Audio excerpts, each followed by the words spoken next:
Bishop പറഞ്ഞായിരുന്നോ? Kichu phone വിളിച്ച കാര്യം bishop പറഞ്ഞായിരുന്നു? അറിഞ്ഞില്ലല്ലോ. അതിനാ പറയുന്നത് എല്ലാം അറിയാതെ. അതുപോലെ തന്നെ എന്തുകൊണ്ടാണ് ഇവര് തമ്മിൽ ശത്രുക്കളായത്? ബിഷപ്പ് പറഞ്ഞായിരുന്നോ? എന്ത് വീഡിയോ ആണ് കിച്ചു കാണിച്ചത്? എന്താണ് അവരെ കുറിച്ച് തെറ്റ് പറഞ്ഞത് Kichu? Hello guys, welcome back to my YouTube channel. അപ്പം നമ്മളുടെ ഇന്നത്തെ topic Renu Sudhi, Bishop, Kichu.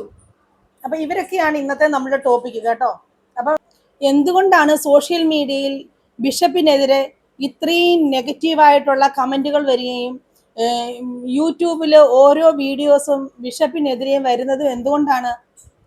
Bishop എന്ന് പറയുന്ന ഒരു വ്യക്തി മനുഷ്യരുടെ മനസ്സിൽ എങ്ങനെയുള്ള ഒരാളായിരിക്കണം എന്നൊരു കാഴ്ചപ്പാട് ജനങ്ങൾക്കുണ്ട്. ആ തിരുവസ്ത്രം അണിഞ്ഞതിന് ശേഷം ആ ഒരു പുരോഹിതൻ എങ്ങനെ പെരുമാറണം, ക്രിസ്ത്യാനികൾക്ക്, പ്രത്യേകിച്ച് ക്രിസ്ത്യാനികൾക്ക് ദൈവതുല്യരാണ് ഈ ബിഷപ്പ് അച്ഛന്മാരെന്നൊക്കെ പറഞ്ഞു കഴിഞ്ഞാൽ അവർക്ക് ഒത്തിരി ഒത്തിരി നല്ല നല്ല സ്ഥാനങ്ങൾ കൊടുക്കുന്നുണ്ട്. അപ്പൊ അങ്ങനെയുള്ള ഒരു വ്യക്തി സമൂഹത്തിൽ വന്ന് പറയേണ്ട കാര്യങ്ങളാണോ പറയണത്? പ്രവർത്തിക്കേണ്ട കാര്യങ്ങളാണോ പ്രവർത്തിക്കുന്നത്? ഇന്ത്യയിൽ നമുക്ക് എന്തും പറയാനുള്ള സ്വാതന്ത്ര്യമുണ്ട്, അവകാശമുണ്ട്. എന്തിനെക്കുറിച്ചും നമുക്ക് വിശദീകരിക്കാം, എന്തിനെക്കുറിച്ചും നമുക്ക് അഭിപ്രായം പറയാം. എല്ലാം ശരി തന്നെ. ബിഷപ്പ് കഴിഞ്ഞ ദിവസം പറയുണ്ടായി, എനിക്ക് അഭിപ്രായ സ്വാതന്ത്ര്യമുണ്ട്, എനിക്ക് എന്തും പറയാനുള്ള അവകാശമുണ്ട് എന്ന് പറയുണ്ടായി. പക്ഷേ സാധാരണ ഒരു പൗരനെ പോലെയല്ല ബിഷപ്പ് എന്ന് പറഞ്ഞാൽ. ഒരു ഒരു സമുദായത്തിൻ്റെ ഏറ്റവും മുകളിൽ ഇരിക്കുന്ന ഒരു വ്യക്തിയാണ് ബിഷപ്പ്. അവരത്രയും ആദരിക്കുന്ന ഒരു വ്യക്തിയാണ് ബിഷപ്പ്. അപ്പം താങ്കൾ ഒരു കാര്യം പറയുമ്പോൾ അത്രയും ചിന്തിച്ച് വേണം പറയാൻ. ഞാനും ഒരു ക്രിസ്ത്യാനിയാണ് ബിഷപ്പെ. എന്തുകൊണ്ട് ഒത്തിരി സങ്കടമുണ്ട്. നമ്മൾ സോഷ്യൽ മീഡിയയിൽ ഇങ്ങനെയുള്ള ഓരോന്ന് കാണുമ്പോൾ ഒത്തിരി സങ്കടം നമുക്കുണ്ട്. കുംഭസാര രഹസ്യം ക്രിസ്ത്യാനികളെ സംബന്ധിച്ചിടത്തോളം അത്രയ്ക്ക് കൊലപാതകം ചെയ്തവരും ബലാത്സംഗം ചെയ്തവരും മോഷ്ടാക്കളും എന്നു വേണ്ട എന്തൊക്കെ തെറ്റുകൾ ചെയ്താലും നമ്മൾ നിരുപാധികം വന്ന് മാപ്പ് അപേക്ഷിക്കുന്ന ഒരു സ്ഥലമാണ് കുംഭസാരക്കൂട്. അച്ഛന്മാരോട് നമ്മൾ നമ്മളുടെ കുംഭസാരത്തില് നമ്മളുടെ തെറ്റുകൾ നമ്മൾ ഏറ്റു പറയുമ്പോൾ നമുക്ക് അവിടുന്ന് ഒരു പാപമോചനം തരും. അപ്പം നമ്മളെ ക്ഷമിച്ച് ആ പ്രയർ ചൊല്ലി നമ്മൾ പോകുമ്പോൾ നമ്മളുടെ മനസ്സിനൊരു ആശ്വാസമാണ്. നമ്മൾ എന്ത് തെറ്റ് ചെയ്താലും കുംഭസാരക്കൂട്ടിൽ പോയി നിന്ന് കുംഭസാരിച്ച് പാപമോചനം നമ്മൾ നേടുന്നു അല്ലേ? അത് ആ വൈദികനോടുള്ള ഒരു വിശ്വാസമാണ്. അച്ഛന്മാരെന്താണ് ചെയ്യേണ്ടത്? തെറ്റ് കണ്ടു കഴിഞ്ഞാൽ അത് തിരുത്തണം. അവരെ ഇനിയും ആ തെറ്റിലേക്ക് നയിക്കാതിരിക്കാൻ വേണ്ട മാർഗനിർദ്ദേശങ്ങൾ അവർക്ക് കൊടുക്കണം. ഇപ്പം തന്നെ രേണുസുധിയുടെ വീട്ടില് കിച്ചുവും രേണുസുധിയും തമ്മിൽ അകൽച്ചയിലാണ്, പ്രശ്നങ്ങൾ ഉണ്ടായി. ഒരു ദിവസം അച്ഛൻ അവിടെ വീട്ടിൽ രേണുസുധിക്ക് പ്രാർത്ഥിക്കാൻ പോയി. വെളിയിൽ മീഡിയക്കാർ വെയിറ്റ് ചെയ്യുന്നു ബിഷപ്പിനെ. ബിഷപ്പ് വന്നു. ഉടനെ ബിഷപ്പ് എന്തൊക്കെയാണ് അവിടെ പറഞ്ഞത്? ബിഷപ്പ് ശരിക്കും പറയുന്നത്, എന്നിട്ടും ബിഷപ്പ് ആ വീഡിയോയിൽ പറയുന്നുണ്ട്, ഞാൻ അവിടുന്ന് ഇവിടുന്നും ആൾക്കാർ പറഞ്ഞത് കേട്ടിട്ടാണ് ഞാൻ ഇത് പറയുന്നത്. അങ്ങനെയല്ല ബിഷപ്പ് വേണ്ടത്. നമുക്ക് ഒരു കാര്യത്തോട് എന്താണ് എന്ന് ഉള്ള ഒരു പൂർണ്ണമായ ഒരു നിശ്ചയം വേണം. എന്നിട്ട് വേണം നമ്മൾ അതിനെതിരെ പ്രതികരിക്കേണ്ടതിന് ഒരു രീതിയുണ്ട്. സാധാരണ ജനങ്ങൾ പ്രതികരിക്കേണ്ടത് പോലെയല്ല പ്രതികരിക്കേണ്ടത്. അതെ, നമുക്ക് ഈ ഇന്ത്യയിൽ നമുക്ക് എന്തും പറയാനുള്ള അവകാശമുണ്ട്, സ്വാതന്ത്ര്യമുണ്ട്. പക്ഷേ താങ്കൾ ഒരു ബിഷപ്പാണെന്ന് താങ്കൾ വിചാരിക്കണം. ഞാൻ ഈ പറയുന്ന ബിഷപ്പ് കഴിഞ്ഞ ദിവസം വീഡിയോയിൽ പറയുന്ന കേട്ടു, ബിഷപ്പിനെതിരെ റിയാക്ഷൻ വീഡിയോ ചെയ്യുന്നവർക്കൊക്കെ ഞാൻ അങ്ങാണ്ട് പോലീസ് സ്റ്റേഷനിൽ കംപ്ലൈന്റ് കൊടുത്തിട്ടുണ്ട് എന്നൊക്കെ പറയുന്നുണ്ടായി. പക്ഷെ എന്തുകൊണ്ടാണ് ജനങ്ങൾ അങ്ങനെ പറയുന്നത്? അത് പറയാനുള്ള സാഹചര്യം ഉണ്ടാക്കിയത് ബിഷപ്പ് തന്നെയല്ലേ? ബിഷപ്പ് കഴിഞ്ഞ ദിവസം വന്നിട്ട് ആ കിച്ചുവിനെ കുറിച്ച് എന്തൊക്കെയോ കാര്യങ്ങൾ എനിക്കറിയാം, അങ്ങനെയാ ഇങ്ങനെയാ പറഞ്ഞ് എന്നാ ഈ മാടപ്പള്ളിയിൽ കയറരുത്, ഈ വസ്തുവിൽ വന്ന് അഹങ്കാരം കാണിക്കാൻ പാടില്ല, ആ പെരയ്ക്കകത്തൊരു റൂം നിനക്ക് വേണ്ടി ഞാൻ ഉണ്ട്, നിങ്ങൾക്ക് അതിനകത്തൊരു റൂമുണ്ട്. ഇത് വളച്ചൊടിച്ച് പറയുന്നല്ല, ബിഷപ്പ് പറഞ്ഞ കാര്യങ്ങൾ തന്നെയാണ്. നമ്മൾ ഓരോ വീഡിയോയും നല്ലതുപോലെ വാച്ച് ചെയ്യുന്നുണ്ട്. അതിൽ നിന്ന് പറയുന്ന കാര്യങ്ങളാണ്. ആ റൂമിലൊരു ആ വീട്ടിലൊരു റൂമുണ്ട്, അവിടെ വേണേൽ വന്ന് നിനക്ക് അടങ്ങി ഒതുങ്ങി ജീവിക്കാം എന്ന് പറഞ്ഞാല് ഇങ്ങനെ എന്നാ പറയുന്നത്, ഓച്ചാരിച്ച് നിൽക്കുന്ന ഒരു രീതി. നിനക്ക് വേണമെങ്കിൽ അവിടെ വന്ന്, എൻ്റെ ഭൂമിയാണ് എന്നുള്ള രീതിയിൽ ഒരു ധാർഷ്ട്യത്തോടു കൂടിയാണ് അന്ന് പിതാവ് സംസാരിച്ചത്. അതുകൊണ്ടാണ് ജനങ്ങൾ പിതാവിന് എതിരെ നിൽക്കുന്നത്. അങ്ങനെയല്ല ബിഷപ്പെ ചെയ്യേണ്ടത്. ഇപ്പം രേണുസുതിയുടെ വീട്ടുകാര്, ഇപ്പൊ രേണുസുതിക്ക് അസുഖമാണ്, അതിൻ പ്രകാരം ബിഷപ്പിനെ കാണാൻ വന്നു. അന്നേരത്തേക്കിന് അവർക്കുണ്ടായ ദുരിതങ്ങളും ദുഃഖങ്ങളും പറഞ്ഞ കൂട്ടത്തിൽ ബിഷപ്പിനോട് കിച്ചു ഇന്ന കണക്കുള്ള തെറ്റുകളൊക്കെ ചെയ്തു, അവനും എനിക്കെതിരെ ഇങ്ങനെ തിരിഞ്ഞ് വീഡിയോ ഇട്ടു എന്നൊക്കെ ബിഷപ്പിനെ പറഞ്ഞിട്ടുണ്ടാവും. അപ്പം ബിഷപ്പിനെ പറഞ്ഞ് കേൾപ്പിച്ചിട്ടുണ്ടാവും. അതുകൊണ്ടാവാം ബിഷപ്പ് ഇങ്ങനെ ഒരു വീഡിയോ ചെയ്തത്. പക്ഷെ ബിഷപ്പ് അങ്ങനെയല്ല ചെയ്യേണ്ടിയിരുന്നത്. ഒരു നല്ല പുരോഹിതൻ അങ്ങനെയല്ല ചെയ്യേണ്ടത്. ബിഷപ്പ് ഒരു വീഡിയോയിൽ പറഞ്ഞിട്ട് കിച്ചുവിന്റെ നമ്പർ ഇല്ല. എന്തുകൊണ്ട് രേണുസുതിയുടെ കയ്യിൽ നിന്ന് കിച്ചുവിന്റെ നമ്പർ ബിഷപ്പിന് മേടിച്ചുകൂടാ? കിച്ചു എന്ന് പറയുന്നത് അത്ര വലിയ കുട്ടിയൊന്നുമല്ല. ഇപ്പൊ അവന് 22 വയസ്സായിട്ടുണ്ടാവും, അത്രയല്ലേ ഉള്ളൂ. ഇവൻ ഈ തെറ്റ് ചെയ്യുന്ന, നിങ്ങൾ ഈ പറയുന്ന കഥകള് 2 വർഷം 3 വർഷം ബാക്കിലെ കഥകളെ കുറിച്ചാണ് ബിഷപ്പ് ഈ പറഞ്ഞുകൊണ്ടിരിക്കുന്നത്. ആ കുട്ടി തന്നെ അതിന്റെ വീഡിയോയിൽ വന്ന് ഒത്തിരി കാര്യങ്ങൾ പറഞ്ഞിട്ടുണ്ട്. പിന്നെ ഈ രേണുസുതി പറഞ്ഞ പോലെ എനിക്കും കിച്ചുവിനും മാത്രം അറിയാവുന്ന രഹസ്യം അത് എന്തുവാണെന്ന് രേണുസുതിക്കും കിച്ചുവിനും മാത്രമേ അറിയുള്ളൂ. അത് ഇപ്പൊ അവര് പറഞ്ഞാൽ മാത്രമേ അത് നമ്മൾ അറിയുന്നുള്ളൂ. പിന്നെ കിച്ചുവിന്റെ ഭാവിയേനെയും രേണുസുതിയുടെ ഭാവിയെ ഒത്തിരി ബാധിക്കുന്ന കാര്യമാണെങ്കിൽ അത് പബ്ലിക്കിൽ വന്ന് പറയാതിരിക്കുന്നതാണ് നല്ലത്. അവനവന്റെ കുടുംബ ചരിത്രം വിളമ്പി അവരവര് തന്നെയാണ് അവനവന്റെ വില കളയുന്നത്. ബിഷപ്പും ശരിക്കും പറഞ്ഞാൽ ആ കുഴിയിൽ പോയി ചാടിക്കൊടുക്കുകയായിരുന്നു. അവിടുന്ന് അവര് പറയുന്നത് കേട്ട് കുറച്ച് വീഡിയോ ചെയ്യും, പിന്നെ ഈ ചാനലുകാർ വന്നിട്ട് വല്ലതും ചോദിക്കും, ഉടനെ എവിടുന്നെങ്കിലും കിട്ടിയതെടുത്ത് ബിഷപ്പ് പറയും. അങ്ങനെ ബിഷപ്പ് തന്നെയാണ് ബിഷപ്പിന് വേണ്ടി നെഗറ്റീവ് ഉണ്ടാക്കിയെടുത്തത്. അല്ലാതെ വേറെ ആരും റിയാക്ഷൻ വീഡിയോ ചെയ്യുന്നവരും ആരും വന്ന് ബിഷപ്പിനെതിരെ പറഞ്ഞതല്ല. ബിഷപ്പിന് ഓർമ്മയുണ്ടോ, നേരത്തെ രേണുസുതിയും ബിഷപ്പും തമ്മിലുള്ള ഭയങ്കര ഒരു മത്സരം തന്നെയായിരുന്നു ഈ സോഷ്യൽ മീഡിയയിൽ, അല്ലേ? രേണുസുതി ഒരിടത്ത് പോയി വിഷപ്പാമ്പെന്ന് വിളിക്കുന്നു, ഉടനെ ബിഷപ്പ് അതിനെതിരെ വീഡിയോ ചെയ്യുന്നു. രേണുസുതി, ഞങ്ങളാരും ഇത് മറന്നിട്ടില്ല.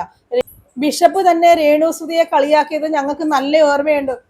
എന്തുവാ, സുതിച്ചേട്ടാ ഞാനിതാ വരുന്നു, അതൊക്കെ ഏത് രീതിയിലാ ബിഷപ്പ് പറഞ്ഞത്. അതുപോലെ തന്നെ രേണുസുതി തേഞ്ഞ് ഒട്ടും. സത്യം പറഞ്ഞു കഴിഞ്ഞാല് ബിഷപ്പ് പറയേണ്ട കാര്യങ്ങളാണ് ഇതൊക്കെ. ആ ഒരു ലോഹ ഇട്ടതിന് ശേഷം ഒരു പുരോഹിതൻ ചെയ്യേണ്ട കാര്യങ്ങളാണോ ഇതൊക്കെ? തെറ്റ് ചെയ്ത ആൾക്കാരെ ആ തെറ്റിൽ നിന്നും മാറ്റി നന്മയിലേക്ക് കൊണ്ടുവരാൻ വേണ്ട നേർവഴി പറഞ്ഞു കൊടുക്കേണ്ട ആൾക്കാരാണ് നിങ്ങളെ പോലുള്ള വൈദികര്, ബിഷപ്പ്, അല്ലേ? അപ്പൊ നിങ്ങൾ ഇങ്ങനെ ചെയ്യുമ്പം കണ്ടുകൊണ്ടിരിക്കുന്ന ജനങ്ങൾക്ക് അത്രയ്ക്ക് സങ്കടമുണ്ട്. അപ്പൊ അവര് പ്രതികരിക്കും, നിങ്ങൾ എന്താ ഇങ്ങനെ ചെയ്യണേന്ന് ചോദിച്ചിട്ടുണ്ട്. കഴിഞ്ഞ ദിവസം രേണുസുതിയുടെ വീട്ടിൽ നിന്ന് ഇറങ്ങി വന്നപ്പം ഒരു ചാനലുകാർ ഫ്രണ്ടിൽ നിൽപ്പുണ്ട്. എന്നിട്ട് അവര് ചോദിച്ച ചോദ്യത്തിന് ബിഷപ്പിനോട് ചോദിക്കുമ്പോൾ പറയുന്ന എന്തൊക്കെയാ ബിഷപ്പ് വിളിച്ച് പറയുന്നത്, ശരിയാണ്, രേണുസുതിക്ക് അസുഖം വന്നു, അവിടെ പോകണം, പ്രാർത്ഥിക്കണം, അവരെ സ്നേഹിക്കണം, തൊട്ട അയൽവാസി അല്ലെങ്കിൽ ഒരു ബിഷപ്പ് എന്ന രീതിയിൽ അവർക്ക് വേണ്ട കരുതൽ കൊടുക്കണം, അവർക്ക് വേണ്ടി പ്രാർത്ഥിക്കണം, നല്ലത് ചെയ്യണം, അവർ ചെയ്ത പഴയ തെറ്റുകളെല്ലാം ബിഷപ്പ് മറക്കണം. അപ്പോഴാണ് ബിഷപ്പ് അവിടെ വലിയൊരു വ്യക്തിയാവണത്. സത്യം പറഞ്ഞു കഴിഞ്ഞാൽ അവർ അത്രയും തെറ്റുകൾ ബിഷപ്പിനോട് ചെയ്തിട്ട് ക്ഷമിച്ച് ബിഷപ്പ് ആ വീട്ടിൽ പോയപ്പം ബിഷപ്പ് എല്ലാവരുടെയും മനസ്സിൽ വലിയൊരു വ്യക്തി ആയിരുന്നു. പക്ഷേ അതിനുശേഷം ബിഷപ്പ് എന്താണ് കാണിച്ചത്? ഇറങ്ങി വന്നിട്ട് കിച്ചുവിന്റെ കുറ്റങ്ങൾ കുറേ അങ്ങ് പറഞ്ഞു. കിച്ചു അത് ചെയ്തു, ഇത് ചെയ്തു. ബിഷപ്പ് എന്ത് കണ്ടിട്ടാ പറഞ്ഞത്? കിച്ചു എന്ത് തെറ്റാണ് ഇവരോട് ചെയ്തത്? കിച്ചു എന്താ പറയുന്നത്, രേണുവിന് അസുഖം വന്നതിന് ശേഷം അവരുടെ വീട്ടിൽ കോണ്ടാക്ട് ചെയ്തിരുന്നു. കിച്ചു ആ വീട്ടിൽ പോയി റിതപ്പനെ കണ്ടിരുന്നു. ആ വീട്ടുകാര് രേണുവിനെ കാണാൻ സമ്മതിച്ചില്ല. ഹോസ്പിറ്റലിൽ പോയാൽ കാണാൻ പറ്റില്ല എന്ന് പറഞ്ഞു. ഫോൺ വിളിച്ചപ്പം രേണുവിന് ഫോൺ കൊടുത്തില്ല. ഒത്തിരി പ്രായമായ കുട്ടിയൊന്നുമല്ല, അതിന് 21 22 വയസ്സേ ആയിട്ടുള്ളൂ. എൻ്റെ മൂത്ത മകന്റെ സെയിം പ്രായം, 2004 അവന്റെ പേര് കിച്ചു. ഇത് എൻ്റെ മൂത്ത മകനും ഈ 2024 നമുക്കറിയാം ആ ഒരു പ്രായത്തിലുള്ള ഒരു കുട്ടിയുടെ പക്വത എന്താണെന്ന്. അപ്പൊ ആ വീട്ടുകാര് അങ്ങോട്ട് അടുക്കാൻ സമ്മതിക്കുന്നില്ല എന്ന് കണ്ടപ്പോൾ ആ കുട്ടിക്ക് പേടിയായി. ഇനി അവിടെ ചെന്ന് കഴിഞ്ഞാൽ കണ്ടു കഴിഞ്ഞാൽ ഇതിന് വേറെ വല്ല വിഷയമാകുമെന്ന് വിചാരിച്ച് ആ കുട്ടി പോയി കാണത്തില്ല. ബിഷപ്പ് പറഞ്ഞായിരുന്നോ കിച്ചു ഫോൺ വിളിച്ച കാര്യം? ബിഷപ്പ് അറിഞ്ഞില്ലല്ലോ. അതിനാ പറയുന്നത്, എല്ലാം അറിയാതെ. അതുപോലെ തന്നെ എന്തുകൊണ്ടാണ് ഇവര് തമ്മിൽ ശത്രുക്കളായത്? ബിഷപ്പ് പറഞ്ഞായിരുന്നോ? എന്ത് വീഡിയോ ആണ് കിച്ചു കാണിച്ചത്? എന്താണ് അവരെ കുറിച്ച് തെറ്റ് പറഞ്ഞത് കിച്ചു? കിച്ചു ഒരു സബ്സ്ക്രിപ്ഷനിൽ ഒരു വീഡിയോ കൊണ്ട് കാണിച്ചിട്ട് ഈ വീഡിയോ കാരണമാണ് അമ്മയും ഞാനും തമ്മിൽ നിന്ന് പിണങ്ങിയതെന്ന് പറഞ്ഞു. അല്ലാതെ അവരെ തെറ്റായിട്ടൊന്നും പറഞ്ഞില്ല. അതായത് റിദുൽ ദാസിന്റെ സ്കൂളിലുള്ള പിള്ളേരൊക്കെ ഇതിനെക്കുറിച്ച് ചോദിച്ചാൽ അമ്മ എന്ത് ഉത്തരം പറയും? അപ്പൊ രേണുസുതി പറഞ്ഞു, എനിക്ക് 2 ലക്ഷത്തിന് മീതെ വരുമാനം കിട്ടുന്നുണ്ട്. അതോടുകൂടി കിച്ചു ആ ടോപ്പിക് അവിടെ അവസാനിപ്പിച്ചു. ഇതാണ് അതും. കിച്ചു പറയാനുണ്ടായ സാഹചര്യം എന്താണ്? രേണുസുതി ഈ വിഷയം 11 വയസ്സ് തോതിലുള്ള കുട്ടി എന്നെ നോക്കിയ ആൾ എന്നെ കാണാൻ വന്നില്ല എന്ന് പറഞ്ഞപ്പോൾ ഈ കിച്ചുവിന്റെ ചാനലിൽ കിച്ചുവിന് നെഗറ്റീവ് ആയി തുടങ്ങി. എന്തുകൊണ്ട് നീ പോകുന്നില്ല പോകുന്നില്ല പോകുന്നില്ല എന്നുള്ള പ്രഷറും മൂത്തത് കൊണ്ടാണ് കിച്ചു ആ റീസൺ വന്ന് പറഞ്ഞത്. ഇല്ലെങ്കിൽ ആ കുട്ടി അത് പറയില്ല. ആ കുട്ടി അങ്ങനെ അധികം വിവാദങ്ങളൊന്നും സോഷ്യൽ മീഡിയയിൽ ഉണ്ടാക്കി നമ്മൾ കണ്ടിട്ടില്ല. ശരിയാവാം, പണ്ട് എത്ര തെറ്റുകൾ ചെയ്തിട്ടുണ്ടെങ്കിലും ഇന്ന് ആ മോൻ നിൽക്കുന്നത് സുധിയുടെ ചേട്ടന്റെ വീട്ടിലാണ്. ആ ചേട്ടന്റെ വീട്ടിൽ ചേട്ടനുള്ളത് ആമക്കളല്ല, പെമ്മക്കളാണ്. അതുപോലെ തന്നെ വേറെ ഒരു ഫാമിലി ഈ ചെറുക്കനെ രാഹുൽ ദാസിനെ ചേർത്ത് പിടിച്ചിട്ടുണ്ട്. ആ വീട്ടിലും അവർക്ക് മക്കളൊക്കെ ഉണ്ട്. വീട്ടിൽ കേട്ടാൻ കൊള്ളത്തില്ലാത്ത അത്ര വൃത്തികെട്ട ഒരു ചെറുക്കനാണെങ്കിൽ ഇവർ ആരെങ്കിലും ഏതെങ്കിലും ഒരു വീട്ടിൽ കയറ്റുമോ, നിർത്തുമോ? ഇല്ല. അപ്പം പണ്ട് അവൻ തെറ്റ് ചെയ്തിട്ടുണ്ടാവാം, പക്ഷെ ഇന്നും അവൻ ആ തെറ്റ് ആവർത്തിക്കുന്നുണ്ടോ എന്നാണ് നമ്മൾ നോക്കേണ്ടത്, അല്ലേ? അപ്പൊ ബിഷപ്പ് ഇതൊന്നും അറിയാതെ ഞാലിയാങ്കുഴിയിൽ വന്നാലോ എന്നതാ മാടപ്പള്ളിയിൽ വന്നു കഴിഞ്ഞാലോ നിന്റെ അഹങ്കാരം കൊണ്ട് വന്നു കഴിഞ്ഞാൽ നിന്നെ ഞാൻ വെറുതെ വിടത്തില്ല. പിന്നെ ആരാണ്ട് പോലീസുകാർ ബിഷപ്പിന്റെ വീട്ടിൽ കംപ്ലൈന്റുമായിട്ട്. ബിഷപ്പ് ഒരു വീട്ടില് ഇപ്പൊ നമ്മളുടെ അപ്പുറത്തെ വീട്ടിൽ എന്തെങ്കിലും പ്രശ്നം നടന്നു കഴിഞ്ഞാൽ ഇപ്പുറത്തെ വീട്ടിൽ ബിഷപ്പല്ല, ഇപ്പൊ ഞാനാ താമസിക്കുന്നെങ്കിലും പോലീസുകാർ എൻ്റെ അടുത്ത് വന്ന് കൊയറി നടത്തും. ഈ വീട്ടിൽ എന്താണ് പ്രശ്നം, ഇവിടെ എന്തെങ്കിലും പ്രശ്നം ഉണ്ടോ? അത് നമ്മൾ ഒരു സൊസൈറ്റിയിൽ താമസിക്കുമ്പോൾ അങ്ങനെയൊക്കെയാണ്. അപ്പുറത്തെ വീട്ടിൽ എന്തെങ്കിലും പ്രശ്നം ഉണ്ടായാൽ ഇപ്പുറത്തെ വീട്ടിൽ വന്ന് ചോദിക്കും. ബിഷപ്പ് ആയതുകൊണ്ട് ബിഷപ്പിനോട് ചോദിക്കാൻ പറ്റില്ല എന്നുണ്ടോ? ഇല്ല. പ്രത്യേകിച്ച് ബിഷപ്പ് അവരുടെ അത്ര അടുത്ത ആളാണ്, വസ്തു കൊടുത്ത ആളാണെന്നൊക്കെ പോലീസുകാർക്ക് അറിയാവുന്നതുകൊണ്ട് അവർ വന്ന് ചോദിച്ചു, ഇല്ലേ? അതിന് ബിഷപ്പ് എന്തിനാണ് ഇത്ര ഇത്ര ദേഷ്യപ്പെടേണ്ട ആവശ്യം എന്താണ്? ബിഷപ്പ് പറയുന്നത് കേട്ടു കിച്ചുവിന്റെ നമ്പർ ഇല്ലാന്ന്. കിച്ചുവിന്റെ നമ്പർ ഇല്ലെങ്കിൽ രേണുവിനോട് ചോദിച്ചു കഴിഞ്ഞാൽ ആ നമ്പർ കിട്ടത്തില്ലേ? അത്രയും ചെറിയ ഒരു മകനെ പറഞ്ഞു തിരുത്താനും നേർവഴിക്ക് കൊണ്ടുവരാനും ബിഷപ്പിന് കഴിയില്ലേ? പിന്നെ ബിഷപ്പ് എന്ത് ന്യായമാണ് ഈ പറയുന്നത് വന്നിരുന്നുണ്ട്?